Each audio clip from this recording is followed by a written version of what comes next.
என்பது தவறல்ல அப்படின்னு சொன்னா எதுதான் தவறு அப்படின்ற காரியத்தை பார்க்கும்போது, முறையிடுதல் என்பதற்கு நான் சொன்னேன் கிரை அவுட் அப்படின்றதான வார்த்தை, கூப்பிடுதல், கூக்குரலிடுதல் என்ற அர்த்தத்தை பார்த்தோம்.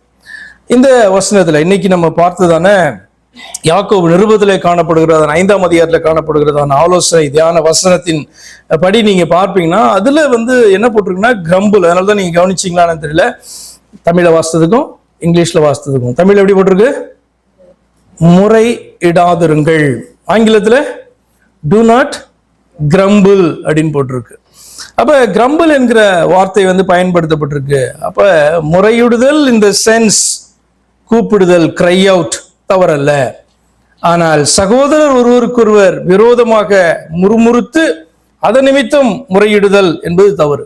அர்த்தம் என்னன்னா டோன்ட் கிரம்பிள் அண்ட் கம்ப்ளைன் என்கிறதான காரியம். திரும்ப வாசிக்கலாம் அந்த வசனத்தை, முதல் பகுதியாவது அட்லீஸ்ட். யாக்கோபு 5:9a, சகோதரரே நீங்கள் நியாயம் தீர்க்கப்படாதபடிக்கு ஒருவருக்கொருவர் விரோதமாய் முறையிடாதிருங்கள் அப்படி சொல்லப்பட்டிருக்கு. சகோதரரே நீங்கள் நியாயம் தீர்க்கப்படாதபடிக்கு ஒருவருக்கொருவர் விரோதமாய் முறையிடாதிருங்கள் சொல்லிட்டு இன்னொரு எச்சரிப்பாக வாசற்படியில நியாயாதிபதி இருக்கிறான்னு சொல்றார். சகோதரர் என்று இங்க சொல்லப்பட்டிருப்பதனுடைய அர்த்தம் என்ன? How did we become brothers? நான் அதனால NIV வாசித்தேன். NIVல வாசிக்கும் போது அந்த சகோதரரே என்பதற்கு பிரதர்ஸ் அண்ட் சிஸ்டர்ஸ் அப்படின்ட்டு போட்டிருக்கு. அப்ப எல்லாரையும் குறிக்கிறதான வார்த்தை அது. சகோதரர் என்று இங்க சொல்லப்பட்டிருக்கிறது, நிருபத்துல சொல்லப்பட்டிருக்கிறதான அந்த வார்த்தையினுடைய அர்த்தம் என்ன? தேவனுடைய பிள்ளைகள் என்கிறதான அர்த்தத்தில் தான் சொல்லப்பட்டிருக்குல்ல. ஏன் அப்படின்னு சொன்னா, சகோதரர் அப்படின்னா உங்களுக்கு தெரியும்ல என்னென்ன மீனிங் இருக்கு சகோதரர்னா. ஃபர்ஸ்ட்ல இருந்து சகோதரர் அப்படின்னு சொன்னா ஒரே தேவனாலே உண்டாக்கப்பட்டவர்கள். உண்டாக்கும் போது பாத்தீங்கன்னா ஆண்டவர் மனுஷனை மட்டும் உண்டாக்கல, பல மிருக ஜீவங்கள் எல்லாவற்றையும் தான் ஆண்டவர் உண்டாக்கினார். அப்போ பாத்தீங்கன்னா ஒரு மனுஷனை ஆண்டவர் உண்டாக்கினார். அப்ப அந்த மனுக்குலம் அப்படின்றதன் அடிப்படையில மனிதர்கள் எல்லாரும் சகோதரர்கள். எப்படி அப்படின்னு சொன்னா ஒரே தேவனால் உண்டாக்கப்பட்டோம், ஒரே மனு குலத்திலே நம்ம காணப்படுகிறோம். அப்ப மாம்ச பிரகாரமாக எல்லாரும் ஆதாமுடைய பிள்ளைகள் என்கிறதன் அடிப்படையில தான் முதலாவது சகோதரர். இப்ப இன்னைக்கு டாக்ஸ் காணப்படுது, மனுஷனுடைய லாயல் ஃப்ரெண்ட் அப்படின்னு சொல்றாங்க. ஆனா டாக்ஸை யாரும் பிரதர்ன்னு சொல்றது இல்லைல்ல. என்ன மாதிரியான மிருகங்களை நீங்கள் பாத்தீங்கன்னா நேசித்தாலும் கூட அவைகளை நீங்க சகோதரர் சகோதரி அப்படின்ட்டு நீங்க நிச்சயமா சொல்ல முடியாது இல்லையா.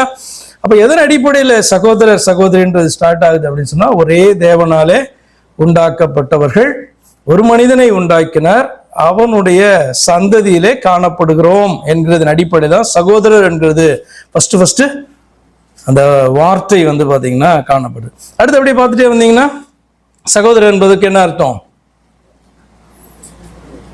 அடுத்து நீங்க தொடர்ந்து பார்த்துட்டே வந்தீங்கன்னா இந்த ஜனங்கள் பல இனங்களாக பிரிந்தார்கள் இல்லையா. உதாரணத்துக்கு இப்படி சிம்பிளா முடிச்சிருமே, ஆபிரகாமை கர்த்தர் என்ன பண்றாரு? அழைக்கிறார். அப்ப ஆபிரகாமுடைய பிள்ளைகள் அப்படின்ட்டு காணப்படுது. இப்ப ஆபிரகாம், ஈசாக், யாக்கோபுடைய தேவன் அப்படின்ட்டு நீங்க வாசிக்கும் போது என்ன அதில் அறிந்து கொள்கிறீர்கள்?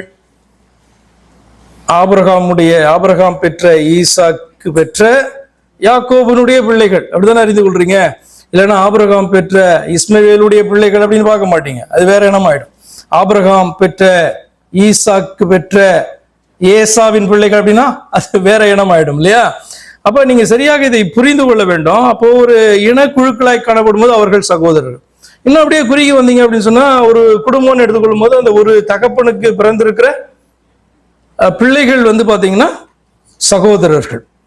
அடுத்து பாத்தீங்கன்னா ஆவிக்குரிய பிரகாரமாக நீங்கள் வாசிக்கும் பொழுது பார்க்கும் பொழுது புத்திர சுவிகாரத்தை அடைந்தவர்கள் எல்லாம் அவருடைய பிள்ளைகள். அதாவது தேவனை ஏற்றுக்கொண்டவர்கள் எல்லாம் பாத்தீங்கன்னா தேவனற்றவர்களாக காணப்பட்டோம் என்று வேதம் சொல்லுகிறது அல்லவா. நம்ம எல்லாம் நீதிமான்கள் அல்ல, பாவிகளாய் காணப்பட்டோம் அப்படின்லாம் வேதத்துல வாசிக்கிறீங்க இல்லையா. தேவ மகிமையை அற்றவர்களானோம், இழந்து போயிருந்தோம். அப்ப தேவன் பாத்தீங்கன்னா நமக்காக இறங்கி நம்மை ரட்சித்து அவர் யார் என்பதை அறிவித்த போது அவருடைய நாமத்தின் மேல் விசுவாசத்தை வைத்து அவரை ஏற்றுக்கொள்ளும் பொழுது அவருடைய பிள்ளைகள் ஆகிறோம். அப்படிதானே? அப்ப அதன் அடிப்படையில தான் பாத்தீங்கன்னா திரும்பவும் இங்க சகோதரர் அப்படின்றதான வார்த்தைக்கு வேறு ஒரு அர்த்தம் காணப்படுகிறது. என்ன அப்படின்னா, திரும்பவும் ஒரே தேவனை தங்களுடைய தெய்வமாக, தங்களுடைய பிதாவாக, தங்களுடைய இரட்சகராக ஏற்றுக்கொண்ட ஒரு கூட்டத்தை குறிக்கிறது. அப்ப இந்த இடத்துல யாக்கோபு யார்கிட்ட பேசுறாரு? ஆதாமுடைய பிள்ளைகளிடத்திலயா, அல்லது ஆபிரகாமுடைய பிள்ளைகளிடத்திலயா, அல்லது ஒரு குடும்பத்தை பார்த்து பேசுகிறாரா, அல்லது யாரை பார்த்து சகோதரரே அப்படின்னு சொல்றாரு? இயேசு கிறிஸ்துவை தங்களுடைய தெய்வமாக, அவருடைய நாமத்தை விசுவாசித்து ஏற்றுக்கொண்டதான கிறிஸ்தவர்களை பார்த்து. இப்ப யாக்கோபுக்கு பாத்தீங்கன்னா வேற சகோதரர்கள் உண்டு. எதன் அடிப்படையில? யாக்கோபு ஒரு இஸ்ரவேலன், அப்படிதானே? அப்ப அதன் அடிப்படையில பாத்தீங்கன்னா இஸ்ரவேலர்கள் எல்லாம் சகோதரர்கள். ஆனா எல்லாருக்கும் இந்த காரியத்தை எழுதல. இயேசு கிறிஸ்துவை ஏற்றுக்கொண்டவர்களுக்கு பாத்தீங்கன்னா சபைக்கு எழுதுகிறதான காரியம். ஆனபடினாலே சகோதரரே, நீங்கள் நியாயம் தீர்க்கப்படாதபடிக்கு ஒருவருக்கு ஒருவர் விரோதமாய் முறையிடாதிருங்கள் என்று சொல்லப்பட்டிருக்கு.